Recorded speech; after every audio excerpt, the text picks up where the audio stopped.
All right, did you review the state's motion to enter adjudication of guilty and revoke community supervision and state's motion to supplement pending motion to enter adjudication of guilty and revoke probation with your attorney? Did you understand that? Yes. Are you the same Ricardo Anthony Salas who's placed on deferred adjudication in 2020 CR 10239 for the offense of assault, family choking, strangulation on February 9, 2021 for a period of 3 years? Is that you? Yes. All right, state. This morning, we're here on state's motion to enter adjudication of guilt and revoke community supervision. Violation condition number 5, in Bexar County, Texas, the defendant, Ricardo Anthony Salas, did then and there failed to report to the supervision officer as directed for the months of August and September 2021 in violation of condition number 5. All right, to that, how do you plead? True or not true? And what he said? Yes. True. Yes. All right, so you seem a little bit unsure. So the state is saying that you didn't report for the months of August and September in 2021. Do you understand that? Yes, she was the one that usually sent me a text or a call to let me know like it was on Zoom. No. So here's the thing. It's true. Or Yes. So sometimes when people plead true, they plead true and then they say, hey, judge, no, I didn't report, but I have an explanation. You understand? Yes, ma'am. So you've heard states reading a violation of condition number 5 that they're saying you violated. Yes, ma'am. All right. To that, how do you plead? True or not true? True.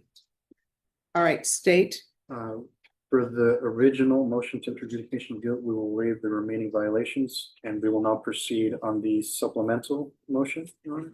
All right. Violation condition number 5, in Bexar County, Texas, the defendant, Ricardo Anthony Salas, did then and there fail to report to the supervision officer as directed for the months of October, November, and December 2021 in violation condition number 5. How do you plead to that? True or not true? True. Violation condition number 5, in Bexar County, Texas, the defendant, Ricardo Anthony Salas, did then and there fail to report to the supervision officer as directed for the months of January, February, March, April, May, June, July, August, September, October, November, and December 2022 in violation condition number 5. How do you plead to that? True or not true? True. Violation condition number 5, in Bexar County, Texas, the defendant, Ricardo Anthony Salas, did then and there fail to report to the supervision officer as directed for the months of January, February, March, April, May, June, July, August, September, October, November, and December 2023, and violation condition number 5. How do you plead to that? True or not true? True. Violation condition number 5, in Bexar County, Texas, the defendant, Ricardo Anthony Salas, did then and there fail to report to the supervision officer as directed for the month of January 2024 in violation condition number 5. How do you plead to that? True or not true? And state, do you waive the other violations? I don't believe there are any others on the supplemental. Well, you're correct. All right. Any objections to the state's waivers to the other violations? No, ma'am. All right. Did you understand by pleading true to violations 5, 5, 5, 5, 5, the court could find it true, grant the motion, find you guilty, sentence you up to 10 years in the prison and up to a $10,000 fine? Knowing that, do you still wish to plead true to 5, 5, 5, 5, and 5? Yes, ma'am. The court will find 5, 5, 5, 5, 5 true. Is there a proposed agreement? There is not, Your Honor. We're both going to go open to the court for our recommendation. All right, state, what are you requesting? State's requesting a revocation of defendant's probation, adjudication of guilt, and 3 years TDC. Here comes the character witness. These moments are courtroom gold. The defense is banking on painting Ricardo as a devoted father and hard worker, hoping emotional weight will tip the scale against a prison sentence. But remember, sincerity alone won't erase years of probation violations. And defense, what are you requesting? Judge, I have obviously I have a different recommendation. I don't know if you want me to give it to you now. I have one witness that I would like for you to hear. Oh, come up. Is that okay? Yes. Okay, Mr. Ibanez, his name's Justin Ibanez. Okay. And as he's walking up here, I don't intend on calling all of them, but if you're here for Ricardo, can you stand up, please? I just wanted the court to know that he has his grandmother, mother, and siblings all here in court today. All right. And what is your name, sir? Justin Ibanez. All right. Could you raise your right hand for me, please? Do you solemnly swear or affirm the testimony you give will be the truth and nothing but the truth, so help you God? Yes, All right. And you can, if you can lower your hand. And you said Ibanez? Ibanez, yes. How do you spell the last name? Ybanez. All right. And yeah, on top of the N too. Okay. I don't know if the court reporter has that symbol she can put. All right. Defense, do you have questions, or did he just want to let the court know some information? He does, Judge. I just wanted to ask him this one question. Just if you could tell Judge Boyd, how long have you actually known Ricardo? Since elementary, if I could remember. Yeah, like 4th and 5th grade. A long time. Very long. So time. you Past have 15 years. Sorry, you have prepared a statement you would like to share with Judge Boyd about Yeah. Ricardo? Yes, I do. Okay, good. You can do that. Good morning, Your Honor, and the people of the court. I'm here today for Ricardo Anthony Salas and to tell you the type of man he is. We both grew up together most of our lives, and I can say he is one of the most hardworking men I've known.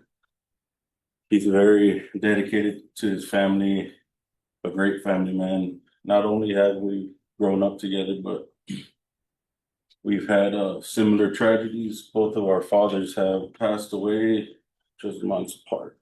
And as we are here today trying to follow in our father's footsteps, to try not miss a second of our children's lives by sending them away for so long will not be beneficial for him or his family, as it can have an effect on his kids.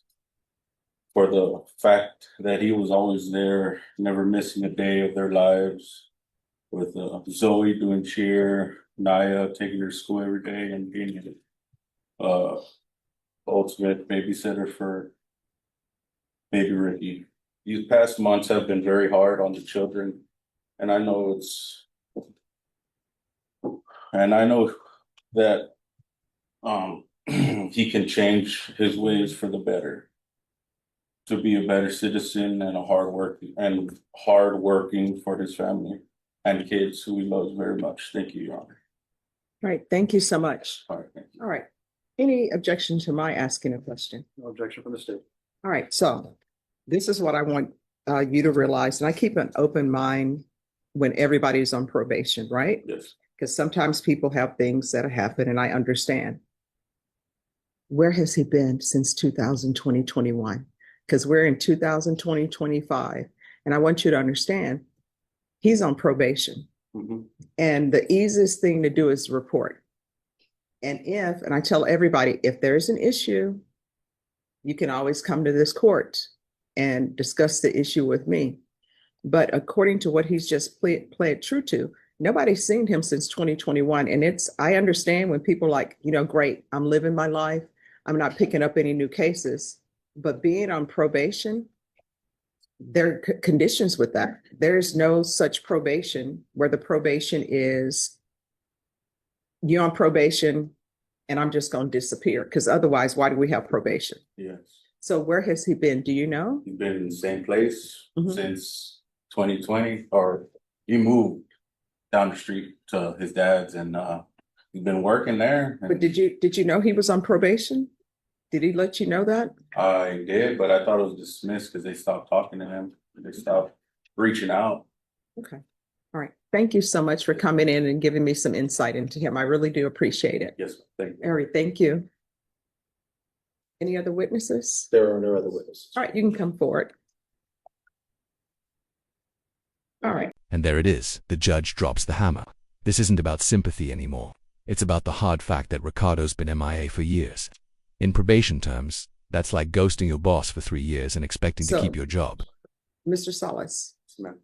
I appreciate the fact that your family is here. I appreciate the fact that you have witnesses who are coming in to support you, right?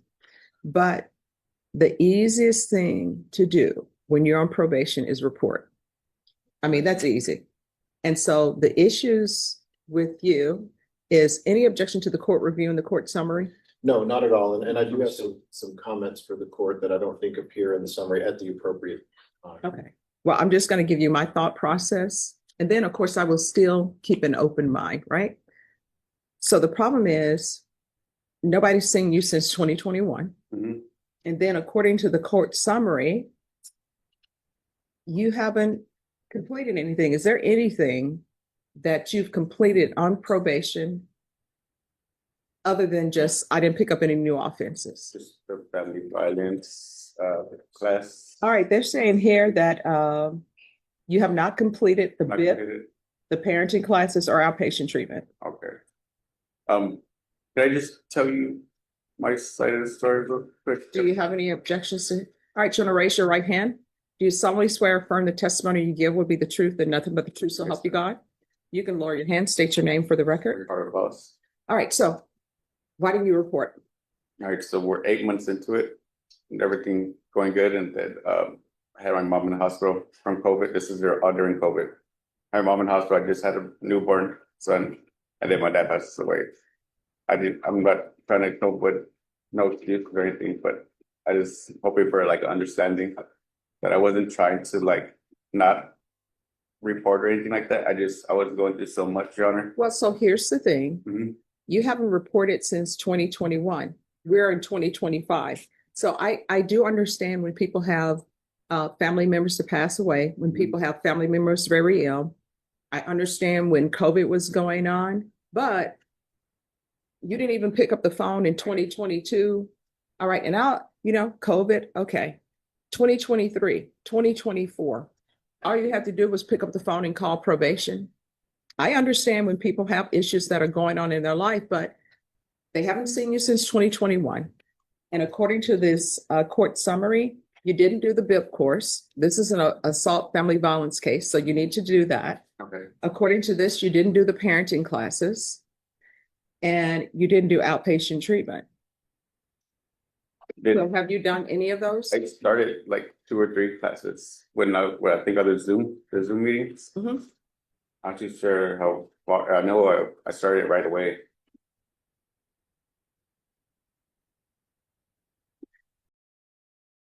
Ricardo finally tells his side. COVID, family illness, tragedy. These are real hardships. But in the legal world, there's a harsh truth. Life struggles don't stop the clock on probation requirements. Judges want to see action, not just explanations. And then being in jail, ma'am, I'm sorry. It opened my eyes to like I should have caught it. I should have done other things other than not caught. And- Yeah, everybody, let me just tell you, a lot of people have an eye-opening experience when they go to jail Mhm. or when they go to prison. They're like, now I see. Yes. But it's not as though you're a teenager, Gotcha. you're an adult, so it shouldn't take that.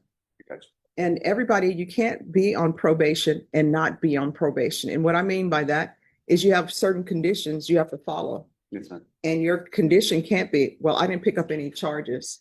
It's not like in municipal court where they give you deferred and they tell you just don't pick up any new cases and you'll be fine. Okay, Can I yes, add on? a little Sure. bit? So I had the exact same dialogue with Mr. Salas.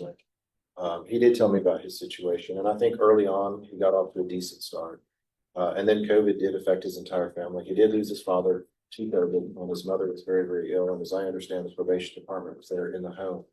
At one instance, the mother was very ill with COVID, and the father had already passed. The file documents all of this, and I asked Ricardo the same thing. Like, I understand 3, 6, even a year of your life being so affected by your loved ones, but at some point you're going to have to come back into the fold. And as so often happens, I think you fall into a hole that's up to your knees, and you just let it continue, and before you know it, it hits your chest. And then 2 years later, it's over your head. And I'm not going to say he just kind of gave up, but I think at that point, he just kind of understood that he messed up. And it was the wrong response. So there's no justification for it. There is no good answer. The only analogy that I can kind of give you that I think might, resonate with you is, I know that you're a college football fan, and, you have your team, and one day your team comes out and they're a good team, they're a great team, and they lose a game they shouldn't lose, and they play terrible, and they can't do anything right. But you don't give up on them. And the next week they come out and they beat the Aggies or somebody like that. And you know, Ricardo's, yeah, the Aggies. Ricardo's kind of like that. He's a good guy. And talking to him, he is. I've seen pictures of his children. He's a very good father. He works and supports them. He didn't go anywhere. He just didn't call and get caught back up. And I told him, had you done that, we wouldn't even be in this boat. And that's the verdict in spirit before the sentence even drops. Once a judge says they've internalized everything but still doubts your suitability for probation, the game's over. From here, it's just a matter of how long he's going away for. Likely. What I'm asking, and it's a big ask, is the court can you know, put him on a regular probation. I do believe and know that he can do the things you ask him to do. And you know, jail, yeah, it's an eye opener, but it's a bit of a cop out because you're right. In jail, hell, I'll do anything or say anything because I don't want to be in jail. I don't want to go to prison. Do I believe that he will do the things you want him to do? Absolutely. I do. I've talked to all these people behind me. You know, he's got that. He's got great support. And I told them, you got to get on him. If he's, you know, you got to stay on him. We should never have gotten this far, but we did. And so the prison, of course, you know, it'll be there waiting for him. And my ask is that you take him off deferred, put him on regular, and let him do all the things that he still needs to do and will do. You know, I can't explain his actions. I know part of the beginning, but the rest of it, he just screwed up. There's no excuse. He screwed it up and he knows it. But he wants to make it right, and I believe he can. And so I'm hoping the court kind of sees that.